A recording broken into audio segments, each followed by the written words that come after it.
Yeah, that'll do it.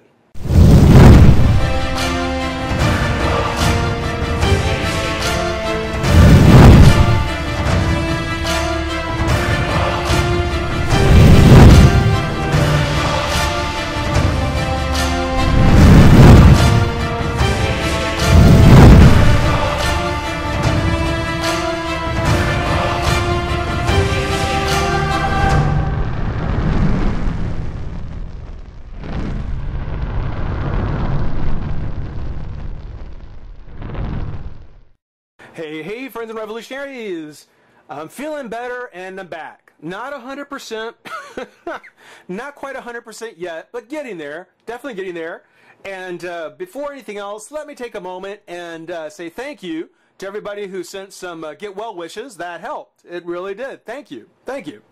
But it is the end of the month. It's the end of April. And as some of you have guessed, we've kind of had a theme going for April. And before the end of the month, I want to wrap things up with probably the nicest of the figures for the theme, and that is Catwoman. Catwoman's been kind of a little thing that's been popping up throughout the month, and have been having some fun. Didn't realize how many Catwoman figures I had, but I figured this would be a good time to kind of get a look at all of them and kind of turn April into the Catwoman month.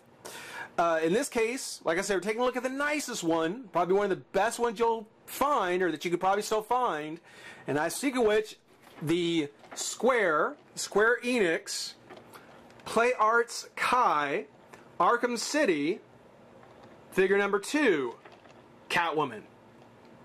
Oh yeah, oh yes, Catwoman from Arkham City by Play Arts. That right there, just the idea, even without even opening the packaging. I mean, it's something where that is just a thing of beauty. That just the image is a thing of beauty, and being that this is kind of a preview, you know, yes, she is in kind of the black and white, you know, kind of what you see in a promotional poster or maybe even from the strategy guide. You know, this is a great kind of a tease of what's inside. Looks fantastic. I love the black and white with the red in the goggles and a ruby lips. You know, that actually looks really, really good on Catwoman. So nice. And of course, Play Arts Kai, Catwoman, as we mentioned. Says on the side, says on the bottom here. Got one side in the white with it on the bottom, one side in black with it at the top. And on the back, we've got another portrait of the figure, which is the second of the Play Arts figures I have. Harley from Arkham Asylum was really nice. She fell apart on me. I did get her fixed, and she is fantastic. And I'm really hoping that the Catwoman just comes out that much better. I really am. Of course, figure number 1 in the set for Arkham City was Batman. No surprise there. But there is kind of these posters or little things. There's Catwoman there. Shoot on sight. Arkham City. Escape is impossible. And of course another picture of Catwoman there.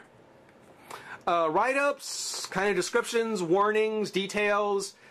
I don't know. I can't read it.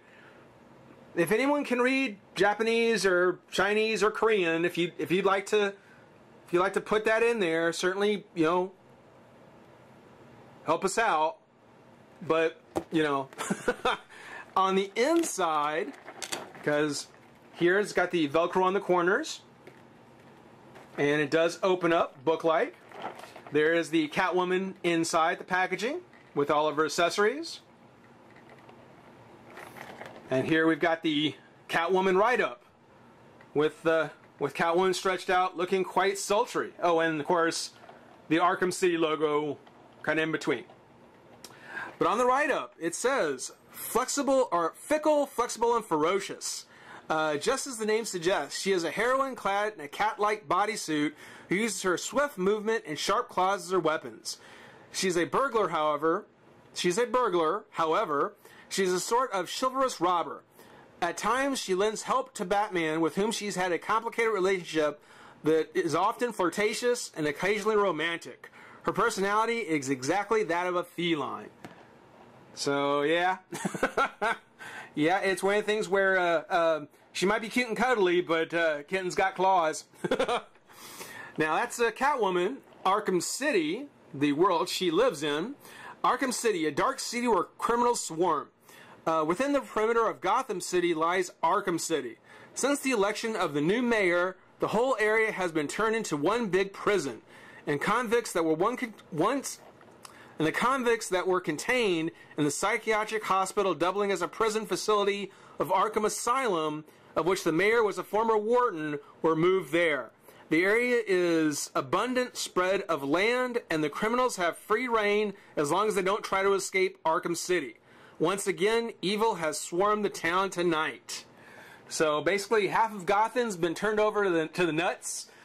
Not that it really wasn't before. A brilliant sidekick? Question mark. Yeah, I wonder who they're talking about. Another vigilante, the secret workings alongside Batman. Tim Drake has a brilliant intelligence and detective skills which enable him to uncover the true identity of the Batman and Nightwing and convince them both that a new Robin was needed. Tested by Batman himself, with a grueling training regime, Tim earned the right to become Robin and has since lived up to the name. What that has to do with the Catwoman figure, I'm not exactly sure. I'm sure that there is going to be if there hasn't already, I don't think I've seen it, there may very well be, the Play Arts Kai Robin figure.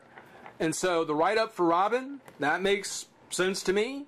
Why it's on Catwoman's inside jacket, I don't know. I don't quite know.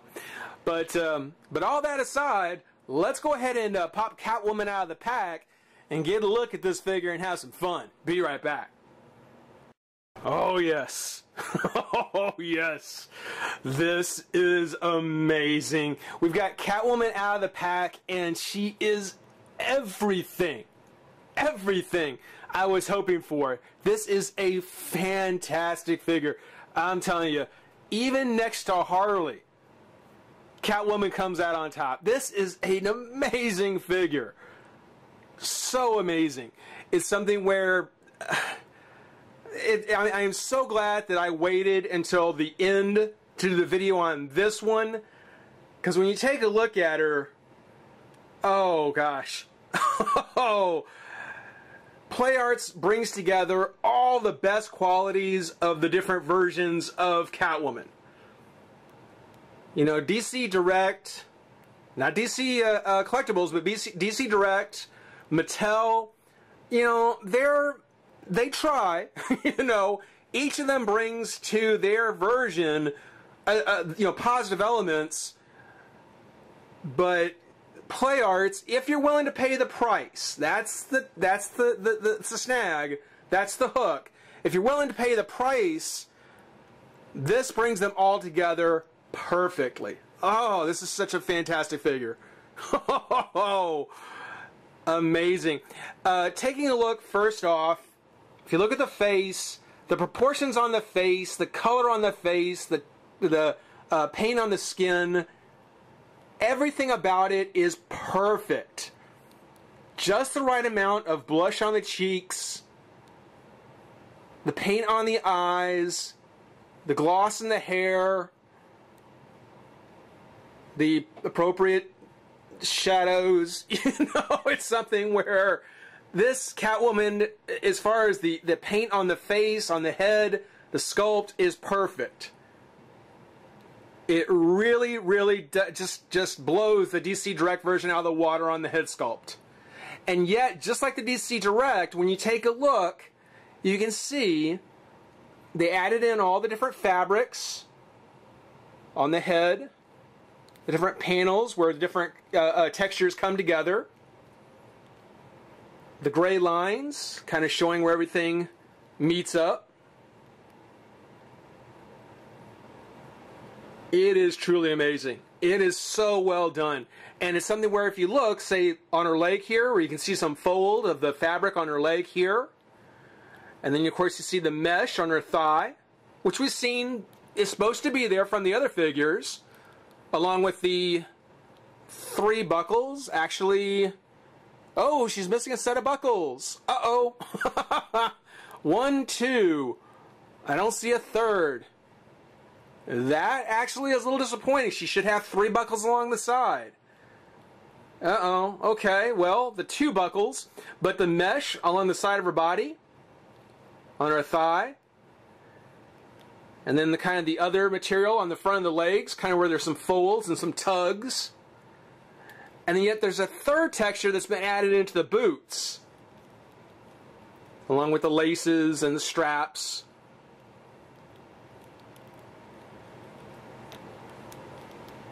Again, you can see where the fabric is kind of pulling in places, all along her back.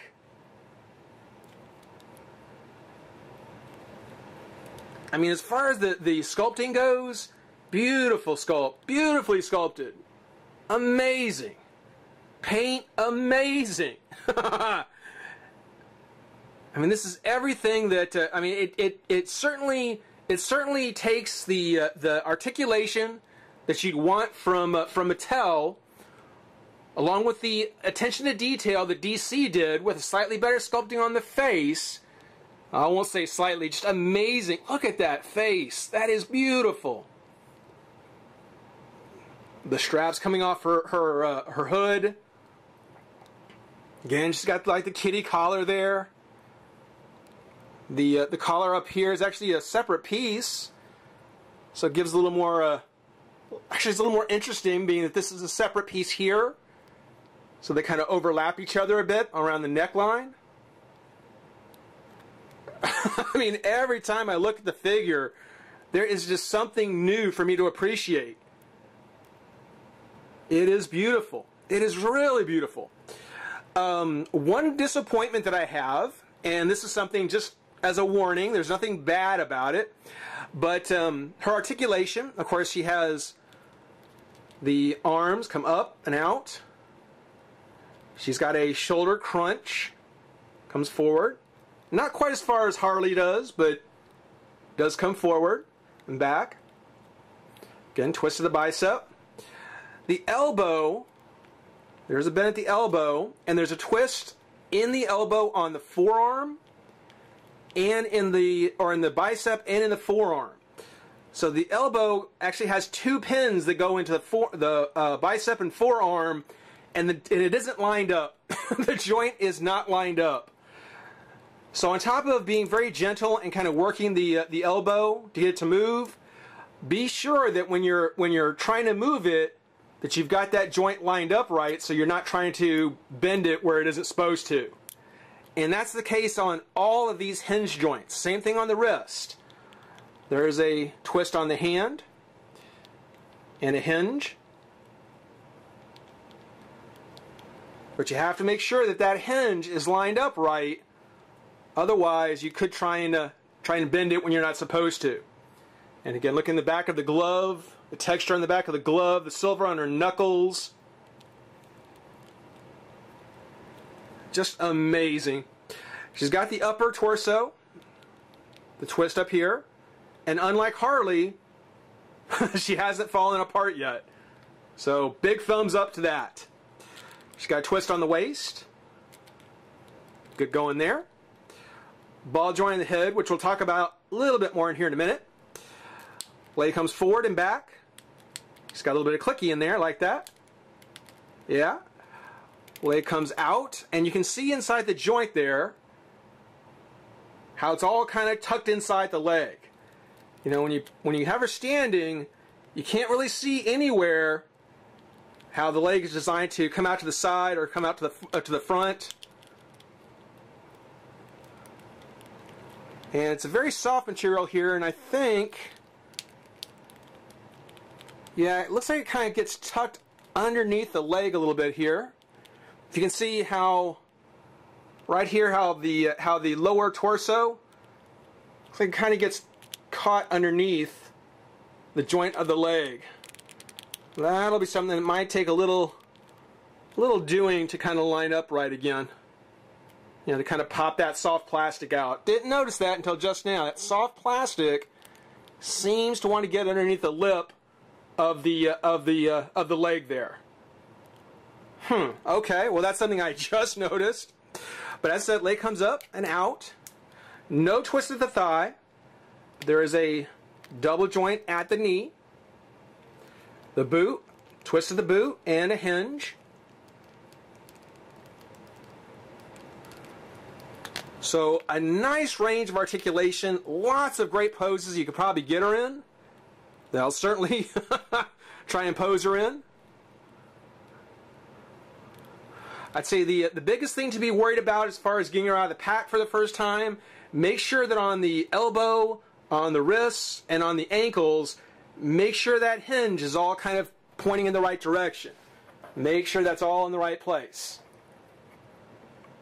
As far as ongoing issues, again, this kind of I don't know. I'm not sure exactly what that is, but the lower torso right here on her hips, that soft plastic seems to want to work its way underneath the leg.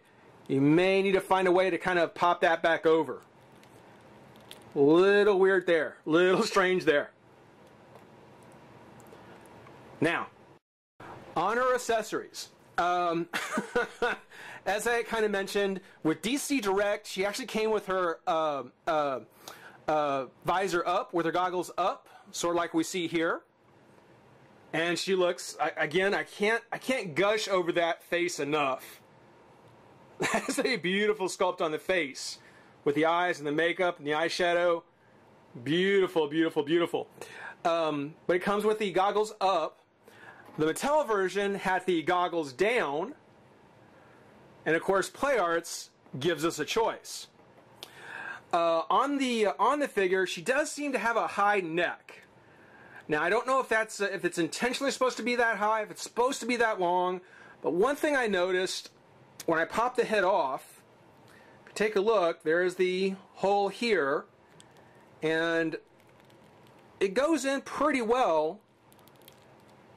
But it doesn't feel like it snaps all the way down. It feels like it should push down further, which I think would probably make up for part of that excess neck that you see. Plus, whenever you're moving the head around, you can kind of see underneath the, where the lip is. There's a good way you can see it right there. It doesn't really make a whole lot of difference when she's just standing there posed. Whenever you turn her head too far in one direction, you can really kind of see where it's coming off. And just because the head doesn't feel like it pushes all the way down on mine. Which could very well be the case, because when I was changing out heads, when I took this one off to put this one on, I found that the hole that had been drilled into the head wasn't completely round and wouldn't go on. I had to kind of do my own drilling. But with just a little bit of work and a fairly well-charged drill, I was able to go ahead and get it to pop back on, and it comes out pretty much exactly the same. The neck looks a little long, her head looks a little high, but it may just be that the hole inside isn't quite drilled out quite right. You may have to drill a little bit more of it out, or I may have to drill a little more out so it pushes down further, because it doesn't feel like it's all the way snapped down. I mean, it's on there. It's definitely on there.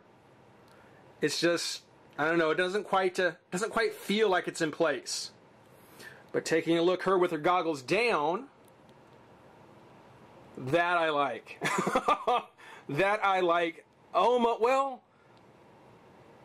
more. Almost. I like the fact that the goggles are a little bit darker. Now, if they couldn't do like a translucent plastic, I'm glad they went with a darker color. Looks real good. Looks really nice, actually. Definitely gives her more of an on the street, kind of at work kind of look. Yeah, I actually, once the head is on, whichever one you choose to go with, once the head is on, you could really go either way. I really think I'm probably going to keep her with her goggles on. I like the look. I really do. If I could find a second Catwoman at a good price, even a loose one, it would almost be worth it to have one of each, to have one with each head on there. It really would. I gotta say, that's how awesome Catwoman looks. Looks so great. But not just an extra head, but Catwoman also comes with a total of three sets of hands. So 6 hands altogether. She's got her semi-open ones. And if we stand her back up here, she also comes with her fully open claw hands, kind of raking claw hands, which are pretty stiff. They will pinch. And then her closed fists, or closed hands, to hold her single accessory. She has 3 sets of hands and a single weapon. I don't know, a little bit overkill on the hands maybe? Yeah, probably. But what I'll most likely do is I'll leave this hand here, kind of the semi-open one. I'm going to go ahead and pop off the left hand, which I haven't done yet. There we go. And we'll take the left closed hand, this one right here, and pop that one in. Oh, and there went her head. Now, mind you, this is the head that I had to drill out, so this is the one that, as I was saying, I had to do a little of my own work on. But there we go. Let me grab her head again, wherever it went. There it is.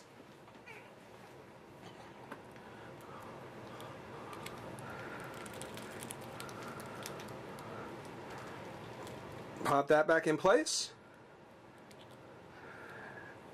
And what I will likely do is I will take the whip,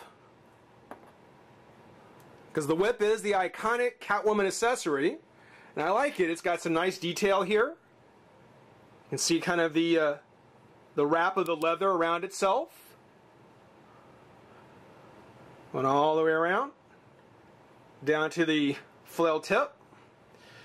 And it does have kind of its own sculpted coil to it. But I will likely keep this in her one hand, like so. Pull out the one leg.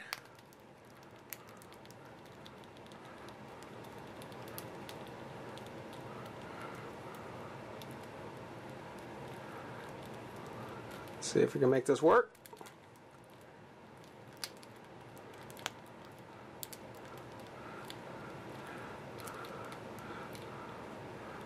Oh, yeah, that head has to get drilled out a little bit more. Not quite staying on as much as I'd like. That is probably going to be one of the biggest issues you may have, is you may find that the goggled head, again, the hole that's drilled for the peg isn't a complete circle. It's kind of an oval shape, so you may have to do a little of your own work. But I will definitely find something to prop her foot up on here and have her sculpted kind of leaning over. Who knows, maybe take something, make it look like side of a building, kind of a diorama look going. But even if you just have her standing kind of static with the whip, maybe off to the side,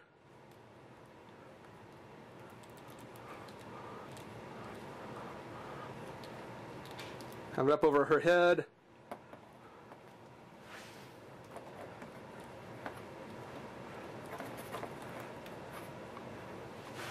still a fantastic figure.